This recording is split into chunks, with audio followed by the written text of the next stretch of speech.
Nous sommes en 1996. La police de New York est une nouvelle fois appelée pour une intervention dans les rues de la ville. Des coups de feu auraient été tirés. À cette époque, malheureusement, c'est monnaie courante. Ce que les autorités ignorent en revanche, c'est qu'en allant sur les lieux, elles s'apprêtent à résoudre une enquête vieille de plusieurs années sans en avoir la moindre idée.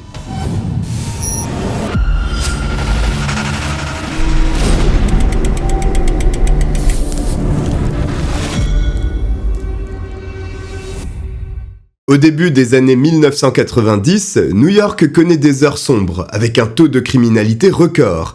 Les rues ne sont pas sûres du tout, surtout dans l'arrondissement de Brooklyn où la mort peut frapper à chaque coin de rue.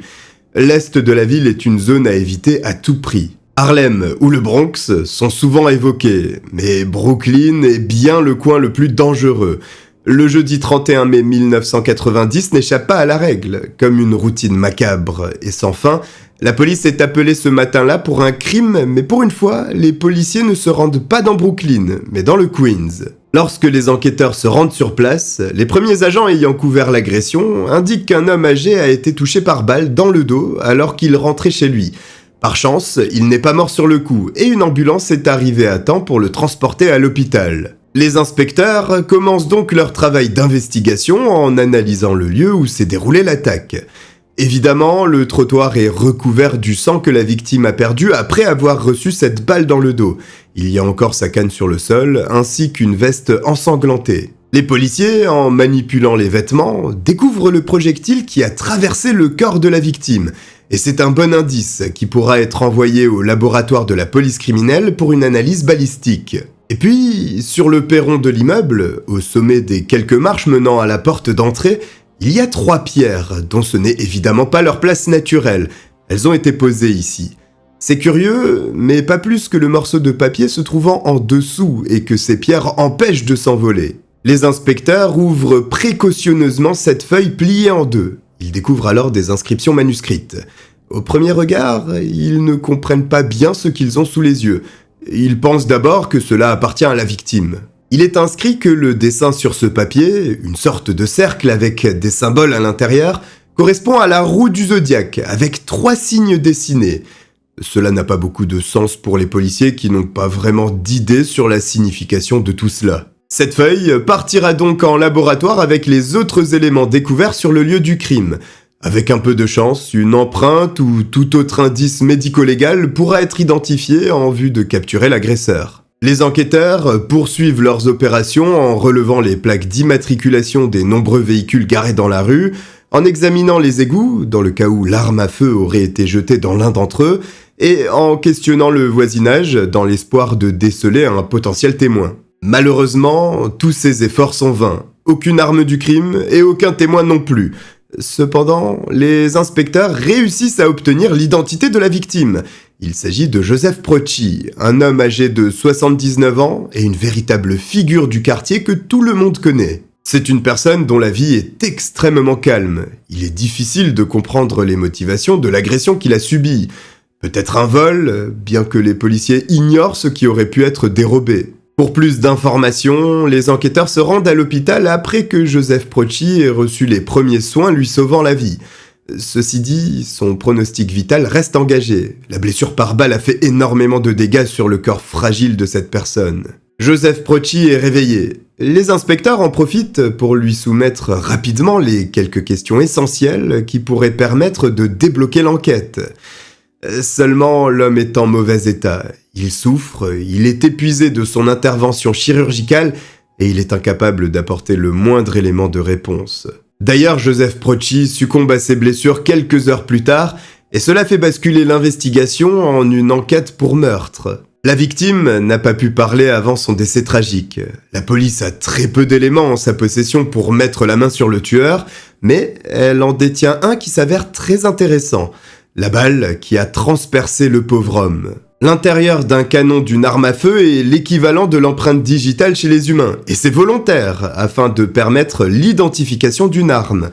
Lorsque le projectile est propulsé hors du canon, celui-ci applique des marques particulières et uniques à la balle qui en sort. Autrement dit, Avec le projectile que la police fait examiner, les rainures sur celui-ci permettront de remonter jusqu'à l'arme du crime. Sauf que les résultats de l'analyse balistique indiquent qu'il n'y a aucune marque sur cette balle. Cette absence de traces signifie que le tueur a utilisé un pistolet artisanal, c'est-à-dire qu'il a confectionné une arme à feu, certainement à l'aide d'un tuyau pour le canon, et s'est débrouillé pour avoir un percuteur faisant partir la munition ainsi. Ce premier indice rend déjà l'affaire presque inédite pour les enquêteurs de la police de New York. Mais il y en a un second qui la transforme en mystère total. La fameuse note manuscrite avec le dessin de la roue du zodiaque. Lorsqu'ils étaient arrivés sur place, les policiers n'avaient pas réellement prêté plus attention que cela à ce malheureux bout de papier. Pourtant, en regardant de plus près, il se pourrait tout à fait qu'il soit lié au meurtre. Il y a cette fameuse roue du zodiaque avec ses symboles dessinés à l'intérieur, mais surtout, il y a une phrase rédigée en dessous disant « Ceci est la roue du zodiaque. Les 12 signes mourront quand on verra les ceintures dans le ciel. » À l'évidence, c'est un ton menaçant qui est employé. Simplement, cette phrase ne veut pas dire grand-chose. C'est même très curieux et perturbant pour les policiers qui essaient de déchiffrer ce que cela signifie, ainsi que les signes dessinés sur ce morceau de papier. Impossible d'y parvenir. La recherche d'empreintes digitales également est infructueuse, la note reste un flou complet pour la police. Le mercredi 6 juin 1990, une journaliste du New York Post, l'un des plus gros journaux de la ville, spécialisée dans l'actualité criminelle, reçoit un courrier étrange sur son bureau. C'est une feuille blanche sur laquelle beaucoup de choses sont gribouillées dessus. Il y a également un texte en dessous de 2 dessins. En lisant, les premières lignes sont les mêmes que celles sur la note découverte par la police sur le lieu du crime du pauvre Joseph Procci. Mais il y a plus de texte que sur cette première lettre, 3 paragraphes décrivant 3 meurtres qui se seraient produits. Ce qui est intriguant est que l'heure, la date, ainsi que la description des victimes sont précisées. La journaliste n'hésite pas une seule seconde avant de prévenir la police à propos du courrier qu'elle vient de recevoir. Cela pourrait être une farce, mais elle a déjà été confrontée à ce genre de comportement et cette lettre n'a rien à voir avec ça. Pour elle, il est clair que les événements décrits se sont réellement déroulés. Quand la seconde note est transmise à la police, les inspecteurs tombent des nues. C'est le même auteur. Cela se voit en un coup d'œil, c'est la même main qui a rédigé ceci. C'est confirmé après un examen de l'écriture entre les 2 textes. Ce sont aussi les mêmes phrases bizarres et incompréhensibles. Plus étonnant encore, le 3e paragraphe décrivant un vieil homme avec une canne abattu devant sa maison le 31 mai 1990 à 2h04 du matin. Ces lignes désignent la mort de Joseph Procci. Les policiers prennent au sérieux cette lettre. Si tout ce qui est dit à l'intérieur de celle-ci est véridique, alors les enquêteurs sont actuellement sur la piste d'un tueur en série. Visiblement, le meurtrier a rédigé cette seconde lettre et l'a envoyée à un journal pour se mettre en avant et tirer une forme de gloire à travers ces meurtres. Les autorités new-yorkaises insistent auprès du New York Post pour que rien ne fuite. Autrement, elles craignent que de nombreux autres tueurs se mettent à imiter le meurtrier, ce qui causerait d'énormes soucis en vue de la résolution de cette enquête qui s'avère déjà hautement complexe.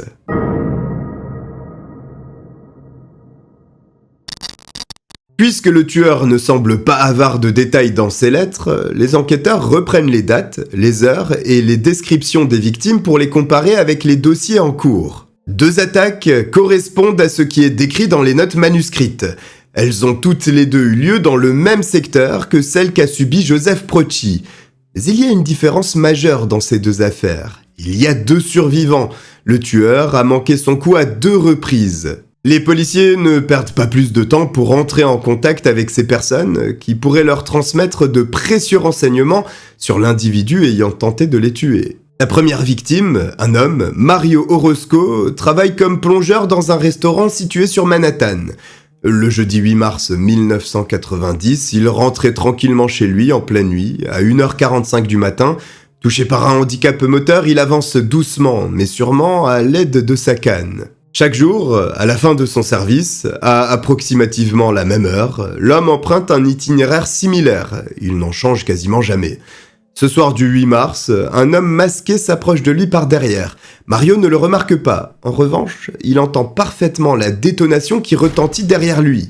Dans la fraction de seconde qui suit, il s'effondre en apercevant le tireur s'enfuir. Au sol, l'homme grièvement blessé n'a pas l'intention d'abandonner la vie. Il rampe en sacrifiant ses dernières forces pour atteindre l'entrée de sa maison.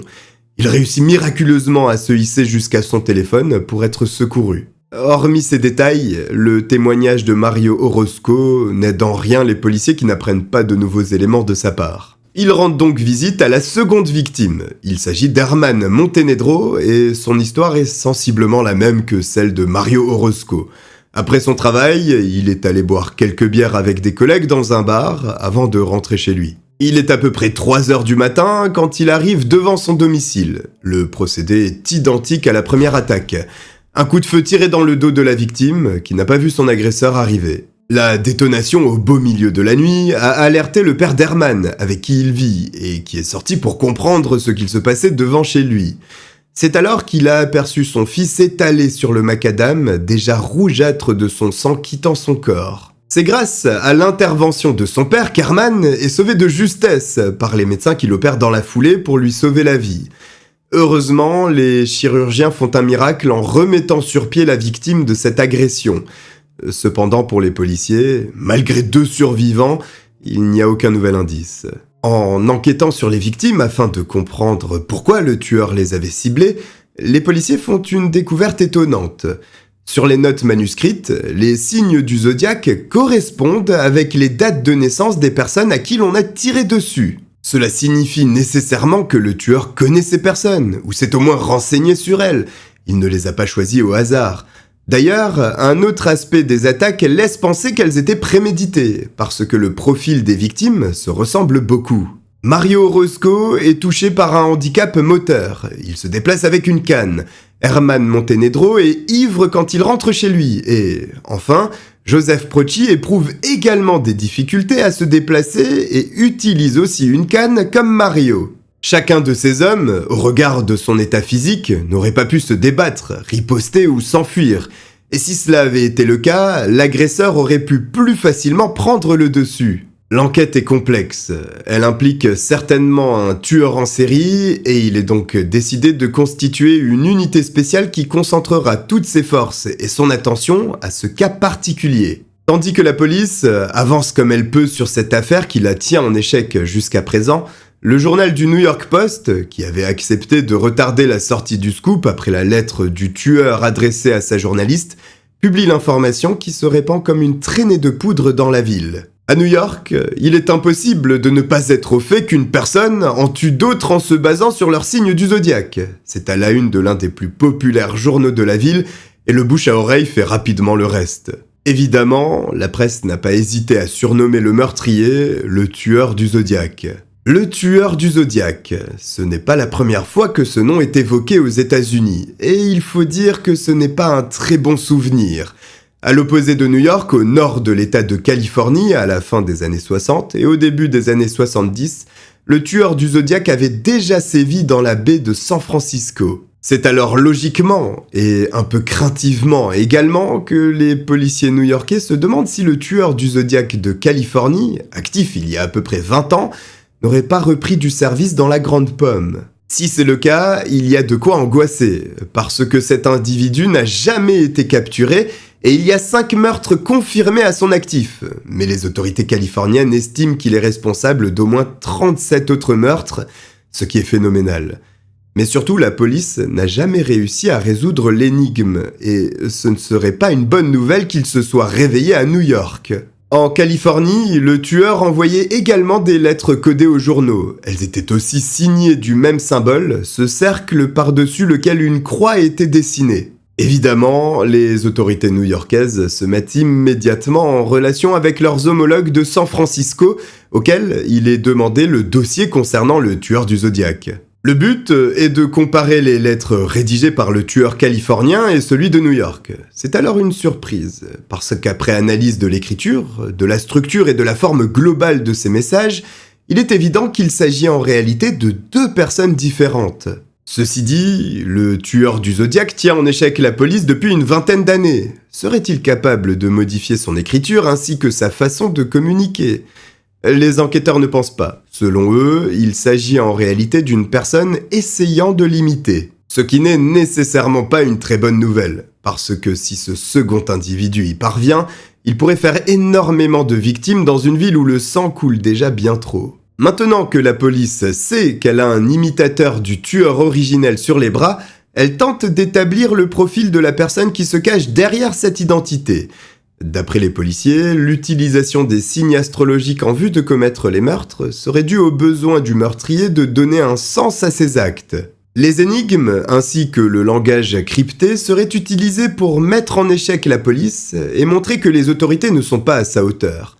Autrement dit, le tueur tente de prouver qu'il est d'une intelligence supérieure à ceux qui le traquent. L'envoi des lettres au New York Post est un moyen pour le meurtrier de faire connaître sa présence. Il se donne de l'importance de cette manière, mais expose également sa supériorité à la police, à l'ensemble de la population qui, à chaque fois que son nom est mentionné dans le journal, ne peut échapper aux actes qu'il a commis. Ce sont pour ces raisons que les enquêteurs pensent qu'ils ont affaire à une personne très isolée, voire exclue de la société. Il y a cette volonté chez elle de se sentir spéciale, d'être mis sur un piédestal et être considéré comme spécial. Voici ce qui est à disposition des enquêteurs pour essayer de progresser dans l'investigation. Un profil, des lettres mystérieuses et un nouvel élément pour le moins curieux. Les inspecteurs remarquent que toutes les attaques ont eu lieu un jeudi et, en partant du 8 mars, date de la première agression, ils constatent que les dates sont des multiples de 21 jours. Cela signifie qu'il s'écoule au moins 21 jours entre chaque date où un meurtre peut se produire. Mais si le tueur ne passe pas à l'acte au bout de 21 jours, il faudra attendre à nouveau 21 jours et un jeudi pour que cela se produise, et ainsi de suite. Si ce rythme est vrai, alors les enquêteurs ont du mouron à se faire, parce qu'au moment où ils découvrent ce cycle curieux, nous sommes le jeudi 20 juin 1990, 21 jours précisément après l'agression de Joseph Procci. Il est donc possible que le tueur du Zodiac cause une 4e victime ce jour.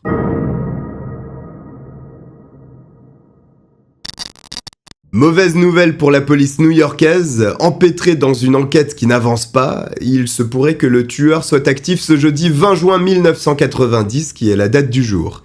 Pour éviter un meurtre supplémentaire, tous les moyens sont mis en œuvre, à commencer par essayer de décrypter les lettres du tueur, qui pourraient cacher la clé de cette investigation. C'est peut-être le cas, mais le temps joue contre les forces de l'ordre. Le meurtrier peut frapper à tout moment, et si personne n'est parvenu à décoder ces messages mystérieux en précisément 21 jours, pourquoi il en serait autrement aujourd'hui ? C'est la réflexion que se font les autorités. Alors du côté de la police, on tente de déchiffrer les messages, mais en parallèle, les rues du quartier de Woodhaven et de East New York, dans Brooklyn, sont envahies de patrouilles qui veillent au moindre comportement suspect pour empêcher qu'un crime ne soit commis. Et nous parlons là de centaines d'uniformes déployés. Simplement, la tâche n'est pas facile. Souvenez-vous que Brooklyn, dans les années 90, est en proie à un taux de criminalité très élevé. Et des criminels, il y en a plein qui courent les rues dégradées du quartier le plus dangereux de la ville. Alors lequel d'entre eux est le tueur du Zodiac ? Impossible à savoir, mais il faut garder l'œil ouvert. Toute la nuit, les policiers circulent dans la zone, certains en civil, de nombreux contrôles sont effectués, mais les heures passent sans que rien ne se produise.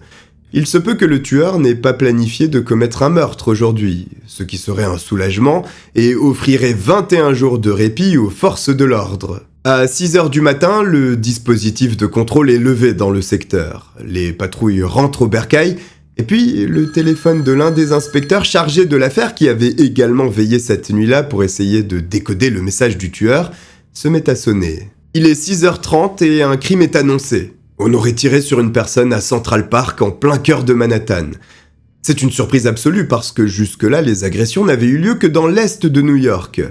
Mais il se pourrait que ce cas n'ait rien à voir avec l'affaire en cours, alors les enquêteurs font le déplacement. En arrivant, ils découvrent le lieu du crime, sans cadavre cependant, parce que la victime de l'agression n'est pas décédée et a été envoyée de toute urgence à l'hôpital. L'homme pris pour cible est une personne sans domicile fixe qui passe régulièrement les nuits à cet endroit dans Central Park, puisqu'il est très calme et qu'il y a peu de passages. L'homme était allongé sur un banc en train de dormir quand le coup de feu a retenti. La zone étant très peu fréquentée du fait de l'heure tardive, et la victime ayant pris une balle alors qu'elle se trouvait en plein sommeil, il n'y a aucun témoin de l'attaque capable de venir en aide aux policiers. En fouillant la zone, à côté du banc où dormait le pauvre homme visé par le tueur du Zodiac, la munition de l'arme artisanale est retrouvée, celle-ci ayant traversé le corps de la victime. Elle correspond aux 2 autres balles découvertes dans les affaires de Joseph Procci et Mario Orozco. Il n'y a aucun doute, l'absence de rainures sur la surface de la munition indique qu'elle a été tirée à partir d'une arme fabriquée par le tueur. Et puis pour lever les dernières réticences sur l'auteur du crime, il y a une feuille de papier à proximité du banc avec une pierre dessus. En l'ouvrant, les enquêteurs découvrent un nouveau charabia incompréhensible et il est aussi précisé le 4e signe du zodiaque. S'ajoute donc à la roue le symbole du cancer. Par chance, l'homme survivant du tueur a été transporté à temps aux urgences et sa vie n'est plus en danger. Les inspecteurs apprennent qu'il s'appelle Larry Parham. Les policiers savent déjà qu'il n'a pas vu le tueur étant assoupi, mais ils sont curieux de connaître sa date de naissance. L'homme leur fournit l'information. Il n'y a aucun doute, le signe astrologique de Larry Parham est Cancer. Cela signifie donc qu'il y a 4 victimes, qu'a priori rien ne relie entre elles. Pourtant, le tueur du Zodiac ne s'est jamais trompé sur le signe astrologique de chacune d'elles. C'est donc la grande énigme. Comment le meurtrier peut-il connaître les signes astrologiques de toutes les personnes qu'il cible ? Aucun des inspecteurs n'a en tête une théorie valable afin d'expliquer ce mystère. Pour progresser, il faut des éléments concrets, médico-légaux de préférence, mais jusque-là, il n'y a rien à se mettre sous la dent. Et puis, la note laissée par le tueur après l'attaque de Central Park concentre toute l'attention des scientifiques du laboratoire de la police criminelle, parce qu'il y a une empreinte relevée dessus. Il y en a même 2, celle d'un pouce et d'un index. Bonne nouvelle, elles sont bien préservées, et donc exploitables. C'est peut-être le faux pas tant attendu de la part du tueur.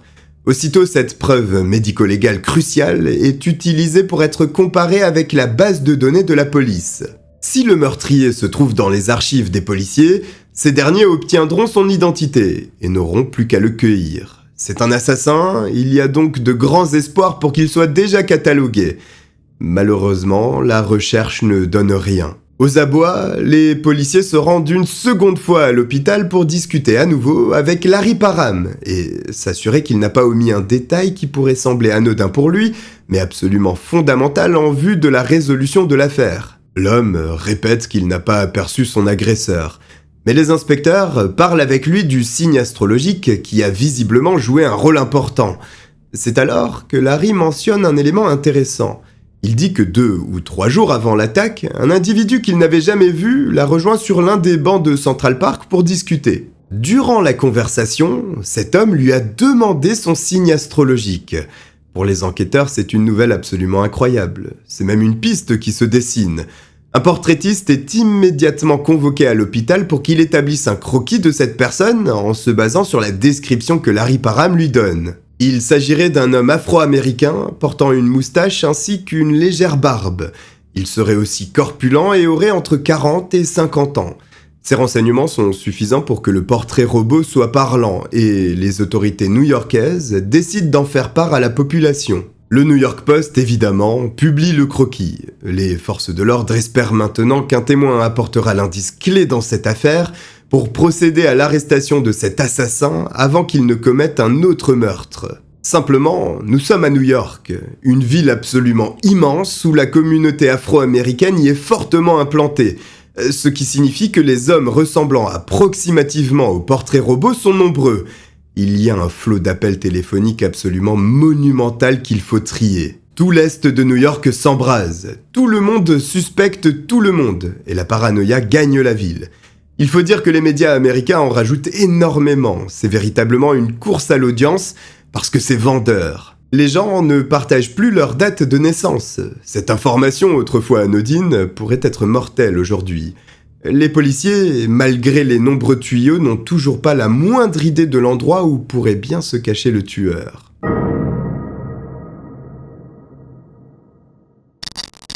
La population est à cran. La police, loin d'être en mesure de résoudre cette enquête, et le tueur nargue les autorités avec ses nombreuses lettres envoyées aux médias ainsi que celles laissées sur les lieux des crimes. En faisant ça, il dit clairement au policier qu'il est le maître du jeu. C'est lui qui contrôle la partie. Complètement perdu avec tout ce lexique autour des signes du zodiaque et de l'astrologie, les enquêteurs décident de rencontrer le responsable d'un planétarium de New York pour saisir ce que signifient certains termes et comprendre les liens qui pourraient exister entre les meurtres et les constellations. Y a-t-il réellement un élément dans les notes manuscrites qui aiderait à la capture du tueur ? Peut-être, mais si c'est le cas, personne n'est capable de le déceler. Les jours filent et la prochaine date fatidique approche. C'est le jeudi 12 juillet 1990. Les effectifs des forces de l'ordre sont multipliés pour la nuit à venir. L'est de New York, mais aussi le secteur de Central Park, grouille de policiers prêts à mettre la main sur le tueur. Sauf que cette nuit-là, le meurtrier ne passe pas à l'acte. Aucun meurtre, ni aucune agression similaire à l'arme à feu n'est à déclarer. C'est un nouveau répit pour les enquêteurs, mais ces derniers ne progressent pas, et 21 jours s'écoulent à nouveau, conduisant au jeudi 2 août 1990. Rebelote, la police new-yorkaise redéploie ses effectifs dans les rues de la ville en nombre, mais la nuit passe et rien n'est à signaler. Cela fait 42 jours qu'il n'y a plus d'agression, que les lettres au New York Post ont cessé d'arriver. Il y a 2 ou 3 tuyaux qui arrivent aux oreilles des policiers, mais rien qui n'aboutit. Et finalement, cette affaire semble être sur le point de ne jamais être résolue. Sans aucune piste, sans aucune activité du meurtrier, l'affaire est finalement classée par les autorités. Et l'unité spéciale chargée de retrouver le tueur du Zodiac est dissoute. Chaque inspecteur regagne finalement sa brigade d'origine. Au début de l'année 1991, c'est toujours le silence radio dans l'affaire du tueur du Zodiac. Seuls 2 ou 3 inspecteurs tentent encore d'élucider le mystère, mais plus personne n'a d'espoir de mettre la main sur ce psychopathe. Le tueur du Zodiac a disparu. C'est en tout cas ce que tout le monde croit, parce qu'en 1994, 4 ans après le début de toute cette histoire, une lettre est envoyée au New York Post, et l'auteur n'est autre que le meurtrier tant recherché. Les autorités comprennent qu'il n'était pas inactif durant tout ce temps. Il a seulement joué avec les policiers pour leur montrer qu'il était capable de disparaître sans que la police ne puisse faire quoi que ce soit, tout en continuant à perpétrer ses crimes. Dans la lettre adressée au journal, il annonce avoir tué 5 victimes supplémentaires, 3 hommes et 2 femmes. Le cauchemar des enquêteurs vient de refaire surface. Il vérifie et il est effectivement possible de lui imputer 4 victimes, dont 2 n'ont pas survécu. Pour la 5e, les autorités ne sont pas parvenues à en retrouver la trace. Toutes les attaques se sont déroulées entre 1992 et 1994. 3 à Highland Park dans le Queens et 1 dans Brooklyn à la frontière avec le Queens. Sur cette lettre se trouvent aussi de curieux symboles dessinés par le meurtrier. Ils sont évidemment incompréhensibles pour les inspecteurs, tout comme le reste des phrases inscrites sur ce bout de papier, si ce ne sont les endroits et les dates auxquels ont eu lieu les meurtres. Chaque personne attaquée, sans surprise, avait un signe astrologique différent, complétant ainsi au fur et à mesure cette fameuse roue du zodiaque. En tout, cela fait 9 symboles, ayant causé 3 décès et 5 blessés graves mais survivants, et 1 personne supplémentaire tuée d'après les lettres, mais impossible à confirmer. Ce qui est intéressant pour les enquêteurs est que le tueur, pour au moins 4 des 5 dernières agressions, est resté cantonné dans cette zone entre le Queens et Brooklyn, la même que lors des 3 premières attaques. Il se pourrait donc que l'assassin soit une personne du secteur. Si c'est le cas, il faut concentrer les recherches dans le coin de Brooklyn et du Queens. Pour obtenir une piste, les policiers se penchent sur la dernière note manuscrite du tueur. Évidemment, ils narguent la police en indiquant que le Zodiac mène 9-0 en faisant référence au nombre de victimes. Mais ce sont les symboles étranges, dessinés à la main, qui intriguent les enquêteurs. En se renseignant, ils comprennent qu'il s'agit là de drapeaux utilisés dans la marine pour communiquer. Cette succession de pavillons maritimes, logiquement, devrait être un message codé que les forces de l'ordre prennent le temps de déchiffrer. Le résultat donne la phrase suivante. C'est le Zodiac. Je contrôle la situation. Il y en aura d'autres. C'est là encore une humiliation qui est inscrite par le psychopathe sur ses notes. Alors il est vrai qu'il tient magistralement en échec les autorités, seulement il y a une chose qu'il ignore et que les policiers exploitent depuis le début de l'investigation. Les témoignages des survivants. Le tueur du Zodiac, après chaque coup de feu, pense ôter la vie à ses victimes, mais elles sont nombreuses à avoir évité la mort. Jusque-là, aucune information fournie par l'un des survivants n'avait permis une avancée décisive dans l'enquête. Il y a bien eu un portrait robot, mais basé sur une rencontre dans un parc quelques jours avant l'agression. Autrement, personne n'a aperçu le tueur. Sauf qu'un jour, l'une des victimes appelle la police pour annoncer qu'elle a eu un contact visuel direct avec le tireur. Mais surtout, elle peut décrire le criminel. D'après le témoin, le tueur du Zodiac serait un homme hispanique, portant la moustache. Le soir de l'agression, il avait également un chapeau. Cette description donne lieu à un second portrait robot, qui fait tomber toutes les pistes précédentes de la police, s'étant basé sur le témoignage de Larry Parham, expliquant qu'un homme afro-américain s'était présenté à lui 2 ou 3 jours avant l'attaque en lui demandant son signe astrologique. Le tueur étant de retour, des nouveaux éléments émergents, l'unité spéciale dédiée à la traque de ce tueur en série est reconstituée. La police possède un signalement du suspect, mais aussi 2 de ses empreintes digitales. Quasiment toutes les attaques se sont déroulées entre Brooklyn et le Queens. Les enquêteurs décident donc de contrôler manuellement toutes les personnes de ce secteur fichées dans leur base de données. Cela représente un travail titanesque de 4500 profils dont il faut analyser les empreintes digitales l'une après l'autre. La première fois, cela n'avait rien donné, mais les années se sont écoulées et la donne pourrait avoir changé. C'est en tout cas ce qu'espère l'unité spéciale. Malheureusement, une nouvelle fois, c'est un échec. Le tueur du Zodiac semble bien plus fort que la police, et il se pourrait qu'il suive les pas de son mentor de San Francisco qui avait terrifié la Californie 20 ans plus tôt.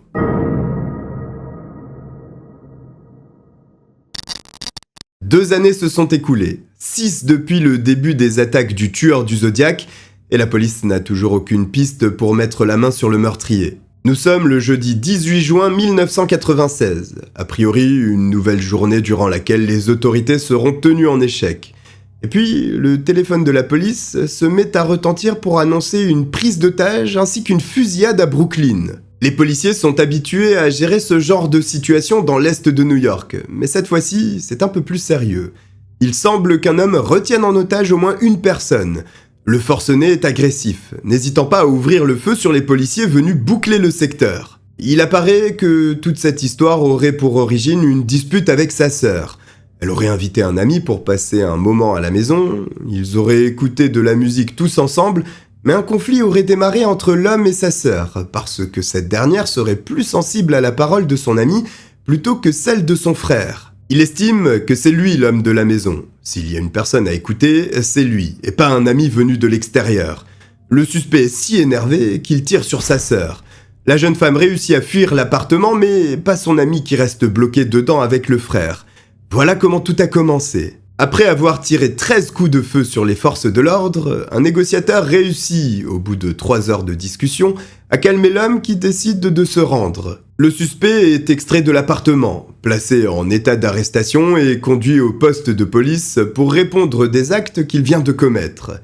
L'homme s'appelle Heriberto Seda, il est âgé de 28 ans et habite à Brooklyn. Il refuse l'assistance d'un avocat, alors les policiers procèdent aussitôt à son interrogatoire. Les paroles du jeune homme sont un peu décousues, les enquêteurs ont du mal à suivre, alors ils demandent à leur suspect s'il lui était possible de rédiger sa déposition, ce qu'il accepte.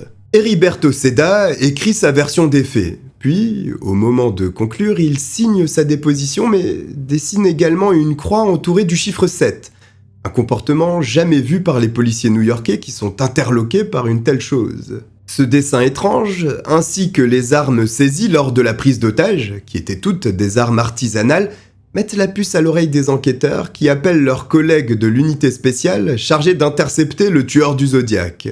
Ils comparent la déposition rédigée par Heriberto Seda aux notes du meurtrier. Les S, les T et les M sont quasiment similaires.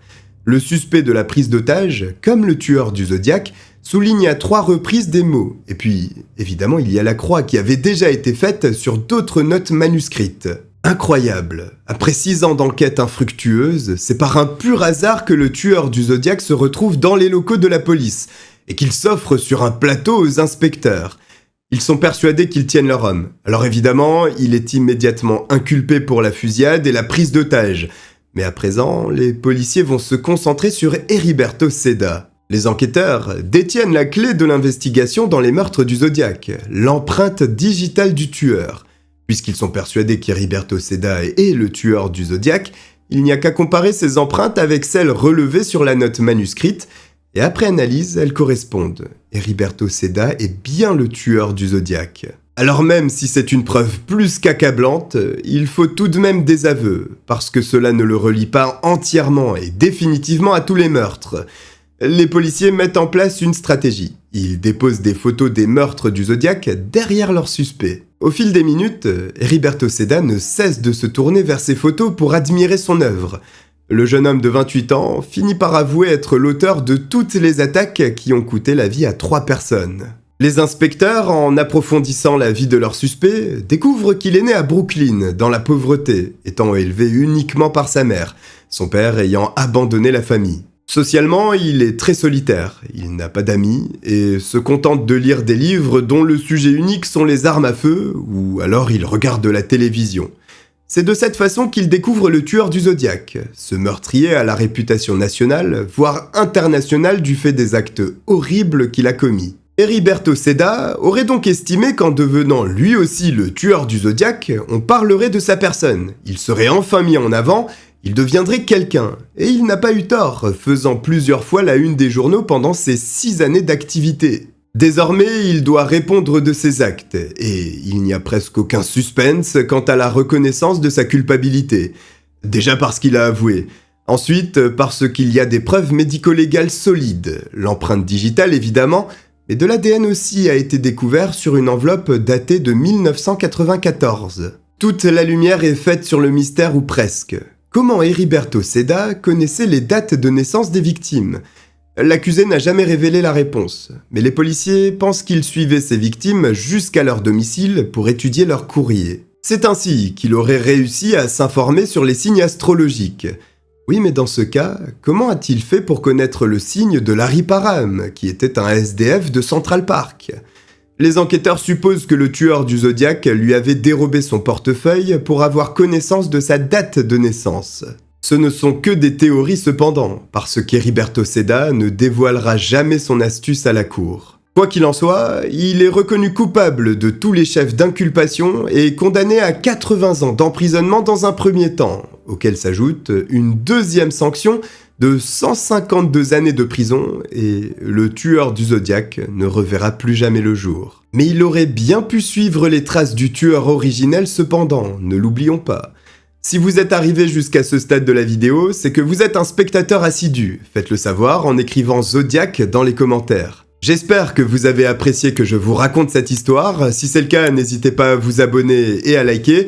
Je vous remercie de m'avoir regardé, je vous dis à très bientôt. Bye.